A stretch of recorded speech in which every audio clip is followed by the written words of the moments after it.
Hi friends, welcome to my channel. Bhaskar Lakshmi అరవిందాలకి నిజం చెప్పడానికి హాస్పిటల్ నుండి తప్పించుకొని మిత్రానందన్ ఇంటికి వచ్చేస్తాడు. కానీ గేట్ దగ్గర రౌడీలు ఉండడం చూసి భాస్కర్ భయపడి, అమ్మో గేట్ దగ్గర రౌడీలు ఉన్నారు, ఎలాగైనా ఇంట్లోకి వెళ్ళాలి, లక్ష్మికి అరవింద మేడంకి నిజం చెప్పాలి అని అనుకుంటూ గోడ దూకి పార్టీలోకి భాస్కర్ వచ్చేస్తాడు. ఇక అక్కడ కేక్ కటింగ్ జరుగుతూ ఉంటుంది. లక్ష్మి మిత్ర పక్కన నిలబడి పిల్లలకి కేక్ కటింగ్ చేస్తూ ఉంటారు. ఇక భాస్కర్ లక్ష్మి మిత్రాలని చూసి ఆనందపడుతూ ఉంటాడు. ఇక దేవయాని లోపలికి వచ్చిన భాస్కర్ని చూసి షాక్ అవుతుంది. ఇక మనీష వాడు వచ్చేసాడు అని అంటుండగా, ఎవరాంటి అని మనీష అంటూ ఉంటుంది. అదే భాస్కర్ చూడు అని దేవయాని కసరగానే మనీష కూడా భాస్కర్ని చూసి షాక్ అవుతూ ఉంటుంది. ఇక భాస్కర్ లక్ష్మికి లక్కీ నీ కూతురే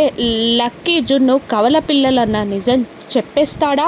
మళ్ళీ మనీష భాస్కర్ని కిడ్నాప్ చేయిస్తుందా? రాను ఎపిసోడ్స్లో చూద్దాం. Thank you for watching.